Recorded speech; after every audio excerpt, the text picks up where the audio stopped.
Hi, my name is Jessie Stonecipher, and today we're going to be talking about death among the Roman elites. So, just to do a short introduction and to set some background information, we'll be discussing who were the Roman elite, what were common causes of death among the Roman Empire, and what were the attitudes surrounding death amongst Romans. So, let's start with the elite. When referring to Roman elites, I'm referring to three distinct classes that make up the ruling class. I'm discussing the emperor, patricians and senators, and the equites. Now, these were wealthy, land-owning individuals who held political and religious authority of some kind. Common causes of death amongst the Roman Empire are pretty standard for what we see when referring to more ancient times. That will be things such as overcrowding, malnutrition, violence, unsanitary conditions, disease, childbirth and infancy, extreme seasons, and occupational hazards. Now, just to highlight a little bit more on the childbirth and infancy. The idea or misconception is that the life expectancy in the Roman Empire was quite low, around 25. Now, it is 25 when you include the fact that so many individuals died before they reached the age of 2. Many, many individuals died in infancy. If you are to take out that group of people, the life expectancy in ancient Rome rises to about 50, and it was not at all uncommon to see people live well into old age of 60, 70, and even 80. So it's important to keep that in mind when thinking about what death and life looked like and how long it was in the Roman Empire. So next, let's talk about attitudes surrounding death. Romans did not shy away from death. It was a central tenet of their society. And also, death could be a moment of great honor or great shame. It could solidify how you were viewed for the rest of your life with it, or I suppose the rest of your family's life, and the legacy you would leave behind. Did you die bravely, calmly, resolutely?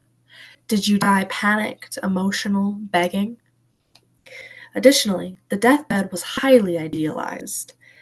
That really was the standard for how you died.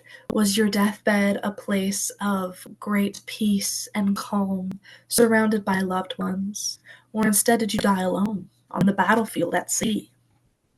Finally, there were good deaths and there were bad deaths. So, to discuss, we'll be talking about death and how it looked like in elite Roman culture, the eulogy, and what are the requirements for a good eulogy, and why that's important. Performance. What did funeral entertainment look like among the Roman elite? And finally, we'll conclude and summarize the points we've discussed and what we've learned today. So first, let's discuss death. So how do you die in the Roman Empire? What's the best way to do it? Well, there's 4 important parts of dying in the Roman Empire. There's location, people, manner, and final moments. For location, ideally you're going to die in your bed at home. However, that wasn't always the case. You could die on the battlefield, surrounded by strangers. You could die surrounded by enemies, perhaps by political rivals. Were you murdered? Did you die of sickness? That really dictates where you die. Next, there's people. Were you surrounded by your loved ones? Or like I said, were you surrounded by strangers or enemies? Or were you alone? Next, there's the manner. And by manner, I mean your emotional manner. Were you calm and resolute on your deathbed? Did you part with wise and witty last words? Or perhaps were you more frightened, scared, anxious, even begging? Finally, we'll discuss final moments. That's the point of death that actually occurs. Typically, your final moments, again, surrounded by loved ones on your deathbed. And someone, typically your mother or your spouse, if you're a man, would catch your final breath with a kiss. That was the way to seal the deal of a good death in Rome. And conversely, if there's a good death, of course there's a bad death. So what makes each? A good death, you die at home, in your bed, surrounded by loved ones. Or perhaps you're a commander, someone with authority dying on the battlefield.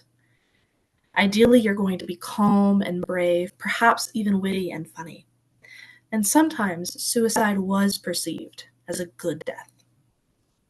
On the other hand, a bad death would be alone, panicked and emotional. Particularly bad death would be at sea, because there would be no way for you to be buried beneath the earth, which was an incredibly important aspect of death in Rome.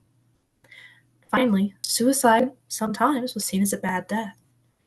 On the manner of suicide, it truly did matter where you were in society. What was your position in the social stratosphere of ancient Rome? Were you someone who was viewed as cowardly, or perhaps as suspicious? If that were the case, then committing suicide would cement that for you. You would be viewed as someone who was cowardly and suspicious, and that would be a bad death. Conversely, if you were someone high up on the social stratosphere and you were viewed as honorable, then perhaps suicide would be a good death because you were avoiding or evading a dishonorable death. So next, let's talk about after death, the funeral. There's the eulogy, the performance and entertaining, and of course, disseminated throughout the funeral, of course, is mourning. So first, let's discuss the eulogy. So what is the function of a eulogy in the Roman Empire? Well, for the elite men, it was to venerate, honor, glorify, and to maintain status. So when giving a eulogy at an ancient Roman Empire elite man's funeral, you want to first venerate him. You want to praise him. You want to make him seem like he was bigger than life itself. He was better than he was. Next, you want to honor him. You want to discuss how much honor he brought upon his ancestors, his current living family, and how he'll bring honor upon his descendants as well. Next, you want to glorify him. What were the achievements that he had in life? What were his successes? Was he a fantastic politician, a businessman, perhaps a very skilled and competent soldier? Was he a commander in battle? Was he a strong husband and father? You want to glorify what he was in life, in death. Finally, status is an important part of the Roman eulogy.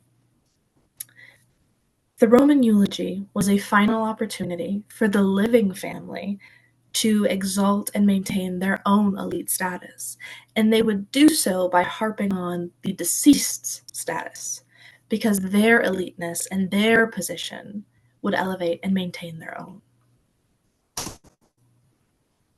So next, I wanted to discuss Polybius on eulogies, and Polybius has a quote on eulogies and Roman funerals that I found to be quite fascinating and helpful in understanding why eulogies were important. So as you can see, he discusses that when an elite man dies, someone, typically his son, would stand up in front of the crowd of people. Because remember, ancient Roman funerals were very public events. They were not private. They were not contained to the immediate family. Not only did extended family come, but the entire community was expected to be there. It truly was quite the performance and the spectacle, and it was very public. So Polybius goes on to explain that the son would stand up in front of this large crowd of people, and he extols the virtues of the deceased and the great deeds that were performed by him in his life. And this recalls his past actions to remembrance and places them in open view before all of the multitude. So this eulogy is incredibly important because not only are you reminiscing on what this deceased individual did in their life, but you're making sure everyone knows how honorable, how fantastic, what fantastic and large achievements this individual had in life, because it looks very good for the family who's still alive. So next, I just wanted to go over some common praise words that were used in ancient Roman eulogies and Roman tombstones. So we have things such as dutiful, dearest, sweetest, well-deserving. I think these are just good monikers to keep in mind when thinking about how those elites in the Roman Empire discussed their dead. So next, let's go on to the performance of the funeral. There were three key elements of funerary entertainment among the Roman elite. There was food and music, sports and athletics, and actors. So for food and music, banquets and food and drink and music and entertainment were not only a key element, an integral aspect of the Roman funeral. It was expected by the public. You invite the entire community to come to this funeral, and they expect to be fed and entertained. Now, there were things in the form of formal banquets, known as the epilum, or the distribution of meat, which is the visceratio, or even sometimes both. There would be live musicians playing, there would be wine, and there would be dancing satyrs. The public not only were spectators, but active, engaged individuals at this funeral. So next, we have sports and athletics. Now, at Roman funerals, a perhaps unique manifestation of the wealth of these elite would be the introduction of physical exertion, of competition, and even bloody violence. There would be things such as chariot races, boxes, combat sports, but the most popular were the bustuari. Now, these individuals were actually the first recorded gladiator fights. They were 3 paired gladiators, and they were chosen by the sons of Decimus Junius Brutus Para in 264 BC. When he died, his sons chose to honor him by pairing up 3 pairs of gladiators and having them fight to the death.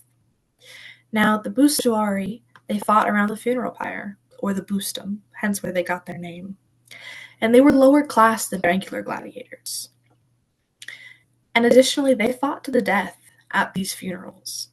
This bloodshed was seen as something honorable, as something that was a purifying aspect of the death rites of ancient Rome.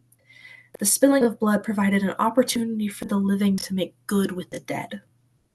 It was a purifying and protective and almost life-giving experience to have at a funeral. Next, we have funerary mimes, or funerary actors. These were individuals who would dress in the clothes of the deceased. The actors themselves would look as the deceased had looked in life. They would wear imagines, which were a wax mask of the deceased's face, or a death mask. Finally, they would act as the deceased. They would copy their mannerisms, both of their physicality and their speech. They would pretend to be them. They would reenact their successes, their achievements. So these funerary mimes would bring great feelings of patriotism, of strength, of honor, even sorrow. But these funerary mimes also would mock the deceased. They would mock the way they walked, the way they talked, the way they said things. Perhaps they would go as far as to make jokes in the family. Now, since they would mock the deceased, they would bring a sort of levity to these funerals as well. These funerary rites were truly a performance of a wide range of emotions. It was a very engaged performance and sense of entertainment.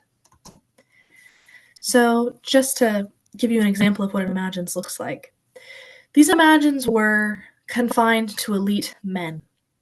However, as time went on, they started to become popular with the lower class. This is an example of what one looks like of a 10-year-old girl, even though they were typically reserved for men, of the lower class as they became popular.